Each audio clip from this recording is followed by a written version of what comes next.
สวัสดีท่านผู้ชมสบายดีพี่น้องพวกป่ายเบิดสุกูสุคนพี่น้องจ๋าบรรยากาศตอนเที่ยงบรรยากาศมื้อนี้ก็แดดเมื่อคืนนี่ว่าฝนสิตกผ้าเหลื่อมผ้าห้องสุดท้ายก็บ่ตกพี่น้องแห้งแล้งคือเก่าหาคุณยายบ่เห็น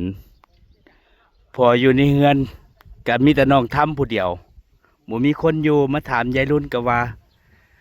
แล้วไปสวนว่าสั่นเนาะ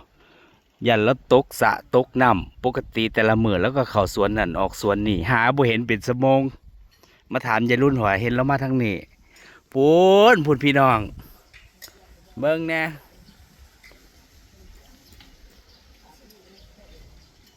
คันบ่เห็นแล้วตามหายันแล้วตกน้ำบ้านอำมาลาแล้วเด้พี่น้องสำหรับกอเนาะยังเหลือแตะสาบนะจ๊ะกับทีมงานสร้างลุงเลินแดดแต่ละมือก็อยู่แต่กับสวน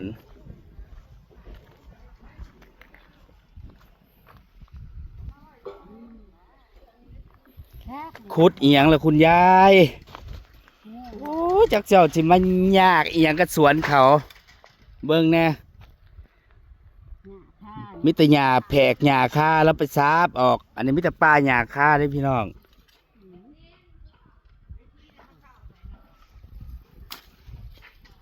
พอแล้วย้ายไปหากินข้าวห่มมันแดดเราตามหาคุณยายสวนน่ะก็บ่เห็นพันมิตรน้องทำอยู่ผู้เดียวไปข้าวห่มมันแดดเที่ยงเนี่ยกินข้าวเที่ยงแล้วนี่พอแล้วมันแดดไปจักสิมาหาทรัพย์ยังผุ่นหยามันบ่ได้อึดผุ่นมันหกกะยากว่าจะสิตามเขาเฮ็ดสวนอยู่ไสก็ตามไปซับหญ้าอยู่สวนนั่นสวนนี่เบิ่งในพี่น้องเราดึงออกมาน่ะนี่กองอยู่นี่ตามเรียบหัวน่ะมันเป็นหญ้าแผกหญ้าคาพูนมันไปคนเลาะหัว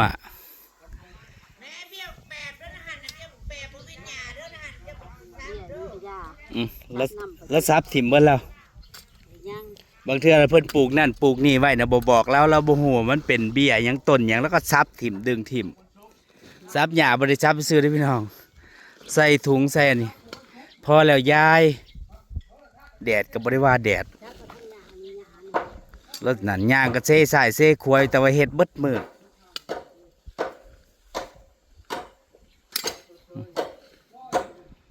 จะแม่นยาย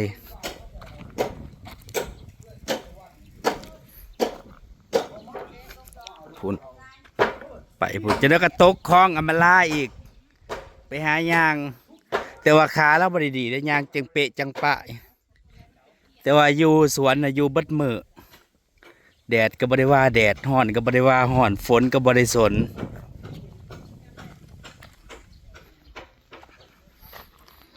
แต่ว่ามันก็เริ่มตั้งเข่าอีกแล้วพี่น้องพอบ่ายมาน่ะมันก็มืดฝนผ้าห้องเมื่อคืนนี่ว่าสิตกกับปอกแปกมาแล้วก็มิดซีรีแล้วไปเบิดสู่สวนเด้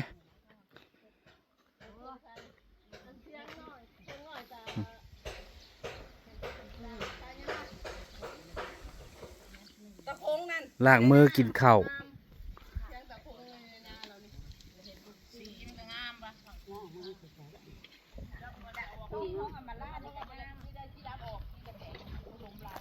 นึกว่าพากันไปใส่มาโฮมโตว่าพื้นชาวบ้านอยู่นี่ละโมเมนต์ว่าเพื่อนว่าพื้นเรื่องพระเรื่องเน้นตีขัวยังขัวลาบป่ายังไม่ให้กินข้าวเที่ยงบ่มันเหลือกันเลยขัวบ่ได้ว่าพื้นชาวบ้านได้พี่น้องว่าพื้นหลวงพ่อมีเรื่องเล่าอีกแล้วเมื่อคืนนี่ก็เห็นยายลีพายกระเป๋าไปนั่งเฝ้าหมอลำอยู่เขาบ่ลำก็ไปนั่งเฝ้ายัน 3 ทุ่ม4 ทุ่มจนเขาล้ำให้ฟังบ่แม่นชอดแจ้งบ่ยายลีก่อนนะก่อนกันเที่ยงคืน เที่ยงคืน เขาน้ำสวยบอกลูกสวยบอก แล้ว6 โมงก็มาเจ้า6 โมงกว่า ใครมา 6 โมงกว่าจะลงทั้งมันพวกคน2-3,000 โล เดี๋ยวนี้มีพวกต้มตุนในน้ำผ่าเหลืองพี่น้อง มาว่าเสียมเอาผ่าปลามาลงบ้านเขาเจ้า สิมาจัดหมอลำบ่อยชาวบ้านออกหยังน้ำจักยาง จ้างหมอลำมา พอหมอลำมา พอหอดเวลาการแสดงมาหาหลวงพ่อบ่เห็น หอบผ่าเหลืองหนีหอบเงินหนีก็เป็นเรื่องเล่าสุดท้ายหมอลำกับ มาอันยันเด็กก็ยังบ่ได้ลำสู่ฟัง คนบรรลายหลายเนยยายลีเมื่อคืนนี่ โอ้ยจำกัดกับเงินอีกกุ้ง เขามาถ่าฟังลำบัดหมอลำมันก็เลยแบบจำเป็นต้องได้ลำพอหนึ่งมันมาแล้วมันก็เสียเวลาเด้พอมันอีกอย่างมันก็จ้างเวทีเขาได้11 ล้าน แล้วบาดทีนี้เขาก็กลายเป็นลำขอเงินเนาะ เงินพ่อป้าเขาหอไปเบิดเลยบอก เดี๋ยวนี้ก็มี เกิดมาอันหมอลำก็ว่าบ่เคยเห็นแนวนี้เดี๋ยวบ่ได้มัดจำเด้เพราะว่าเขาคิดว่าเป็นอันหลวงพ่อเขาเลยแบบบ่ได้มัดมีเงินมัดจำมีแต่แค่เซ็นสัญญาหอบเงินหนีแต่เว้นบุญสุดท้ายหมอลำก็เลยแบบจำใจได้ลำให้คนเบิ่งเพราะว่าคนมันหลายเด้ แล้วหลายมุกที่ดินเลยเนาะ เพราะว่าเขาตั้งเวทีหยังแล้วเรียบร้อยแล้ว มันนี่ลงไปแล้วนี่มา พอเวทีเขาเจ้าก็จ้างมาได้หมอลำเป็นคนจ้างมา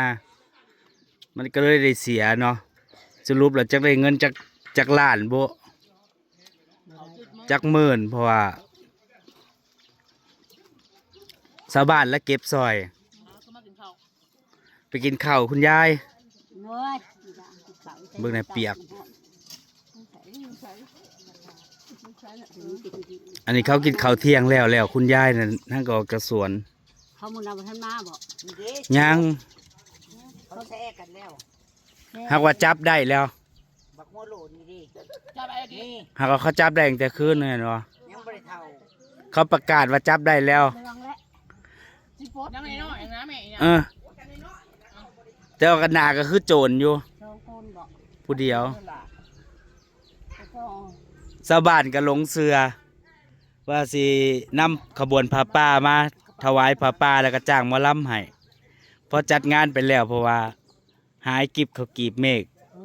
สุดท้ายก็เป็นหนีเป็นชิ้นตกอยู่ที่ชาวบ้าน เขายังหมูป่าเท่านั้นเดี๋ยวขึ้นหน่อยนะนก หมู่บ้านใกล้ๆเนาะ ต้มมันเขา ก็เป็นข้าวโด่งดัง เขาเป็นทอกทิมเลย ผมอยากลาบเลย กินหยังชาวบ้านเนี่ย แซ่บแท้ไม่น่าป่าจะไปอยู่เลย เราบ่อยากลาบป่ามักม่วงสุกเด้บ่มีบ่ เรื่อยด้วยเขาทอกทิม เขาให้มาเดี๋ยวนี้เขาไปผมดูเขาเอามาพี่ มักม่วงสุก ตามมอง อยู่ใส่ ดูใจมันปะก็ห่วง แม่เขาอยู่ว่ามันย่างบ่มึงห่วงนี่แม่ ย่างแล้วห่วงกระชอกใส่ถุงเขาบอกนี่เอาให้ เขาบ่ได้เอามาให้ ผู้เป็นข้าวอัน เราบ่อยากลาบป่าเราอยากกินข้าวกับมักม่วง บ่จ้ะเอามะม่วงอันมาให้นี่อย่าบอกมะม่วงไปอยู่เอือนผู้ได้ใส่อยู่เงินน่ะพี่ เดี๋ยวบักค กลางมือให้บอก ำเขาน้องแม่น้องเมยก็บ่อยู่ยายบุญบ่มีพอยู่ เข้าไปบ่ จักแล้วบ่เห็น ตั้งแต่อันนั้นล่ะ เขาไปตักพุ่นเห็นบอกโอ้ยไม่เอาเด็กน้อยไปขึ้นทุ่ง อันยังแต่เงินน่ะแก้แล้วยังอยู่หน้าเรา เขาไปแกนปุ๋ยคอกไปแก่ขี้วัว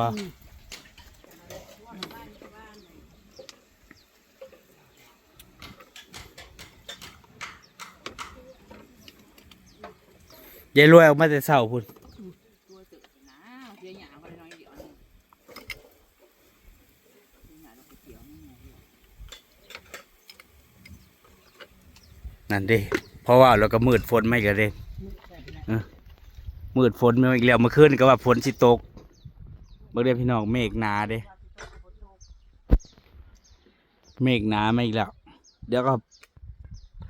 พาห้องลมฝนมาอีกแล้ว กันบริมาเด้อก็สิไปวัดอีกเลยไปรถเฮาสิปลูกดอกมันก็ โอ้กินงอจิกๆนี่น่ะยาวอยู่จักคือคุม เขาก็นั่งเฮ็ดมันแล้วจะไปเนฟง่ายเขาก็สักกะซ้ำใบจีกสักกะซ้ำจีกสักกะซ้ำจีกสักกะซ้ำง่าย สร้างกับพักเที่ยงกินข้าวแล้ว เบิ่งไปถามเขาเปล่าไปวัดบ้านตะกี้มาแล้ว ไปจักมือ เมื่อนกันมาไปรับพระที่หลงอยู่วัดตะกี้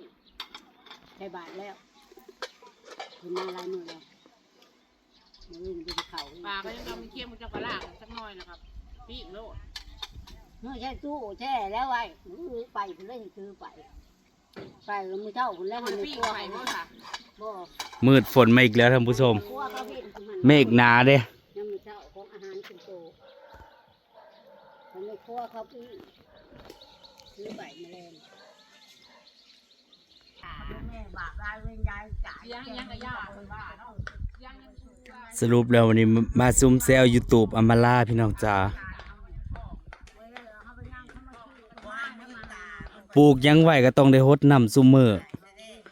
มันเหี่ยวแห้งฝนบ่ตกเนาะมืดฝนซุมื้อแต่ว่าก็ได้รดซุมื้อมะเขือนางกำลังเป็นหมากมะเขือยาว นั่งแล้วก็แม่ธรรมดาให้เอาสวดมนต์ได้รับตาลงเว้าตามนะโมสาม กินข้าวเที่ยงแล้วก็เว้าพื้นกันเรื่องนั้นเรื่องนี้พี่น้อง ผีตายนี่เองผีตายเข้ากลมเดี๋ยวแบบ ยายรวยยายลี แบบพี่ไทยมอบ ยายมา ผีแล้วจงลุก คุณยายมื้อนี้ก็ นั่งตรงนี้ มาเข้าสวนอำมาลามหาทรัพย์หญ้า ผีตายเข้ากลมผีตายผูกคอ นึกว่าไปใส่ โดนชนตายผูกมาจากต้น ทีมสร้างก็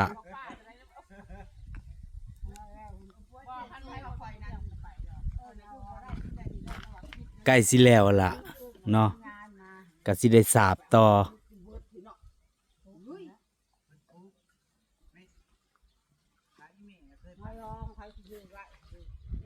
แม่มองบางคนน่ะเข้าเตียงสิฮะ ต้นไม้ใบหญ้าก็เหี่ยว บัดเขามาน่ะอยู่โล่งผูโล่งรู้มองนั่งน่ะมันรู้ลงไป ง่างแล้ว นั่งอยู่บนโล่ง มันจะรู้ง่าง โอ้ย จะแม่นแป้นฮัก แฟนฮักนี่แหละว่า จะแม่นคนจะให้ร้องบ่คือแนว ลงนั่งในโล่งตอนแรกนั่งอยู่เทิงเขาแต่ยุ ฟังเอามาล่าว่านี่นะเฮ้ยน้อยก็บักทำตัวน้อยไปฮึกตัวบวชง่ายอย่าเพิ่งให้ก็ เขาเอาไปพึก ส่วงบ่ายก็สิฮ้อนแน่เด้อพี่น้องเนาะบาดแดดบาดมืดฝนอยู่ แต่พอส่วงค่ำๆเพราะว่ามืดฝนมา นั่นแหละพี่น้องจ๋ามาวันนี้ก็สิขอเก็บภาพบรรยากาศให้เพียงเท่านี้ จะเฮามาคือเหลือค่ะจอยมาก่อนมาหอนหันว่าบักต้มจ้า ไปแล้วท่านผู้ชม รักอันนี้ก็คงกูมุกกูเลยเลี้ยงลังตัวกูปากก็บ่เฮ็ดให้เฮ็ดหมอเธอบิดรถซะหมอ5นี่ว่ากันเร่งในหน้ารถไฟรถบ่หุ่งจะเลี้ยวลังบ่เห็นเลย